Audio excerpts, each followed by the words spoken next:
Hello, I'm Everett Doolittle. I'm actually retired from law enforcement as a senior special agent. I'm a professor at Metropolitan University, soon to be retiring, and then become community faculty. And I teach leadership, and I've taught it all over the country.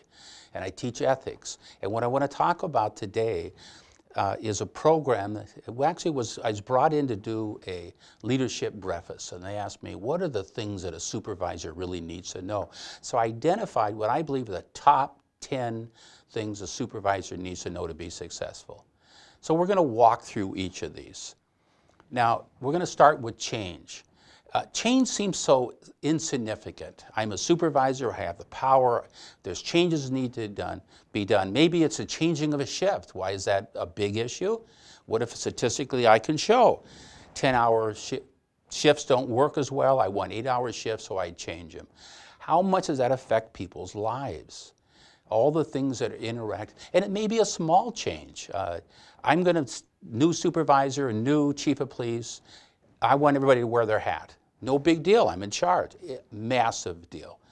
I want to change furniture in a room and move people where they're sitting because I have more people coming in. And I don't involve people. So the thing is, the first thing you need to realize as a supervisor, that anything you do that you don't involve people that affect them can cause massive problems. Even little things, and they can get bigger, bigger, and bigger.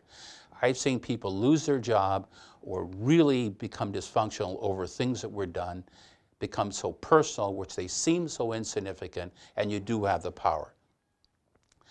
Next thing I want to talk about is accountability. Accountability is a big issue. Holding people accountable is not a hammer. In fact, when you use the word, everybody normally kind of just gets nervous. Accountability. What did I do wrong? It's not. It's setting standards. People need standards. You need to know what's right. You need to know what is not right. You need to know I have a job and I'm responsible for the job. Now, accountability flows both ways. As a supervisor, you need to be held accountable too.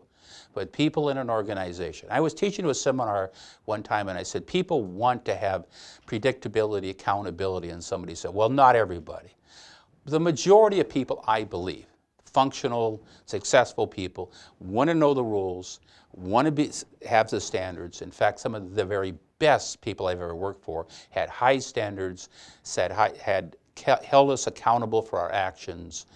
If we couldn't get something done, help support us, give us what we need, but we're responsible for what we achieve. The next one flows right into that. That's predictability.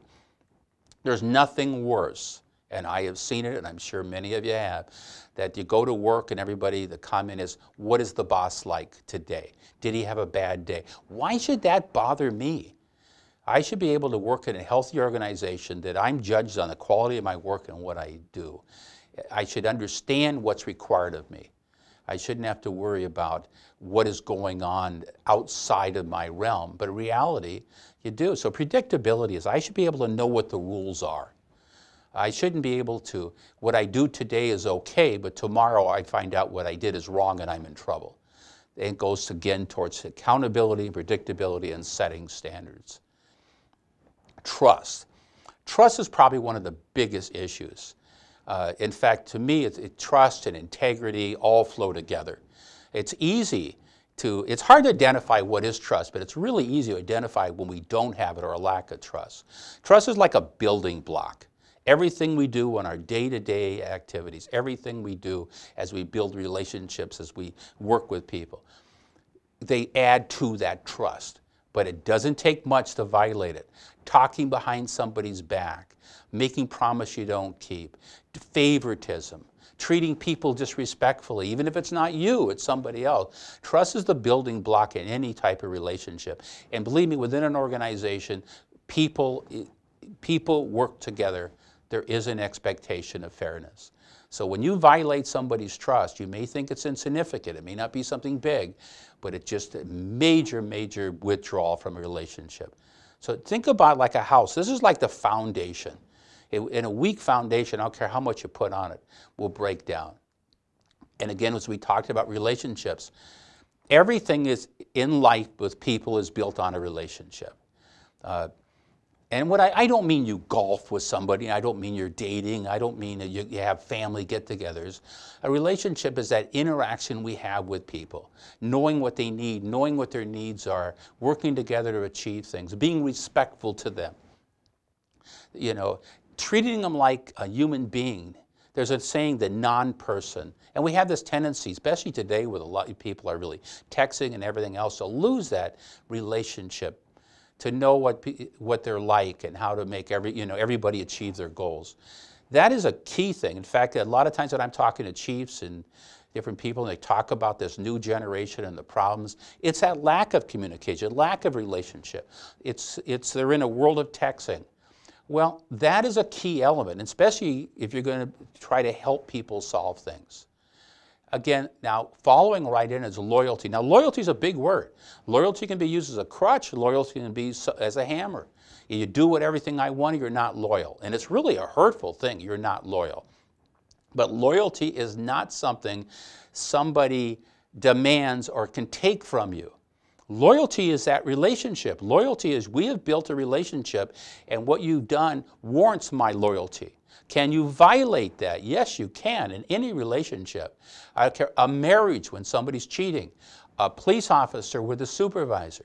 They can't demand or take your loyalty. You give it willingly, and if they violate that, can be taken. But more important is a respect, going with it, a higher virtue, how we treat people.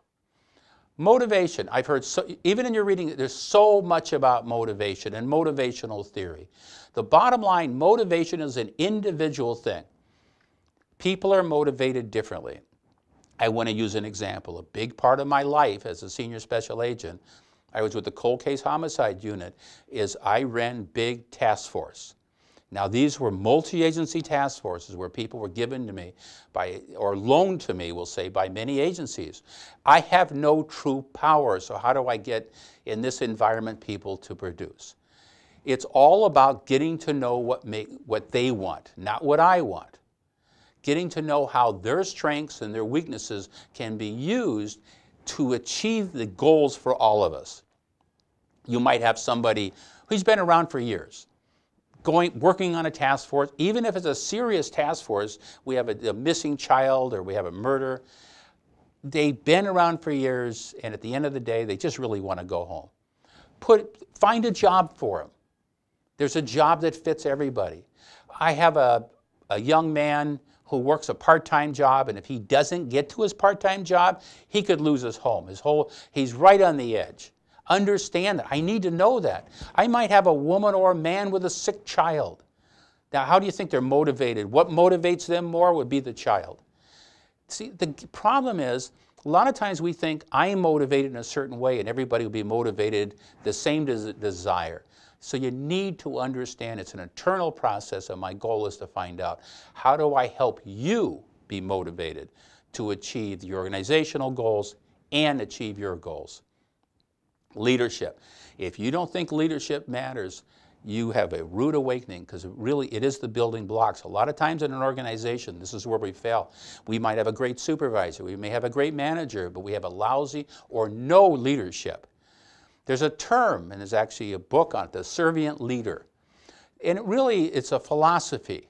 And it's a philosophy about the purpose of a leader is to serve the people that work for me, not use them up and discard them. I was very fortunate in my past life as a BCA agent, because when I would go in the field, management, this was the common, and I'm honest, the common statement was, Everett, how do I help you? What do you need? That is serving me, that is trusting me to do the job. And you would not violate that trust. So leadership isn't about the heavy hand. Leadership isn't about controlling and manipulating. Leadership is about developing teams. Together we travel, together we do something. Which takes us to teamwork. Teamwork is really the greatest strength, but I'm going to tell you, teams don't work. You know why they don't work? Because most people don't understand the concept. You might have worked in a group that was very functional, and together you got orders, you got assignments, you did them, and together you would solve something major or you accomplished something great. That's not a team. That's a group. team is when people actually come together and leadership was within. And together they accomplish so much. If you look on my lapel here, I have a little pin. All the people in the cold case unit all shared the same pin. And in time, because we became part of a team, we worked together, we achieved together, we failed together. One piece of the team's not successful, no piece is successful. And in time, they became the leadership within themselves. Communication. Everything stems around communication. A lot of times, major conflicts is no more than a conflict in communication. I said something, you thought I meant something else. And today's world with texting, I deal with it all the time, especially like online training. Because what we find is, you sent a message, but I read into the message something you didn't say. I was teaching to a large conference years ago, and it was upper management. And I broke them into groups, and they had flip charts. You remember those things? And they're supposed to list the 5 biggest issues they see facing management. And number 1 in that group was communication. I asked one of the chiefs, would you explain what communication? He said, these young people, I tell them what to do and they never get it right. There is a problem in communication, but the problem isn't with the young person. Communication can be challenged. Just because I have in my mind what you want doesn't mean you understand where I want to go. An example to this would be, I had this superintendent of BCA came to my office one day. He said, Everett, we have a real crisis that happened a while ago, and I want you to do some research, and I want you to come up what kind of weapons we should be using if we put a response team. And I said, fine. I said, you know, when do you need it by? And he said, as soon as you can, I appreciate it. I said, no. Tried to leave the room, I blocked his way. When do you want it by? I know you're really busy, he said, very respectful, but you get to me when you can, I appreciate it. And I said, no, I really need to understand. He said, I explained it. I said, no. I said, okay, how about next month? He said, damn it, the legislature's meeting next week. He thought he was clearly communicating to me. I had no idea what he wanted. I would have failed. Communication can be one of the biggest problems, and conflicts that can go for years. What I'm trying to say and what you understand, one of the key areas.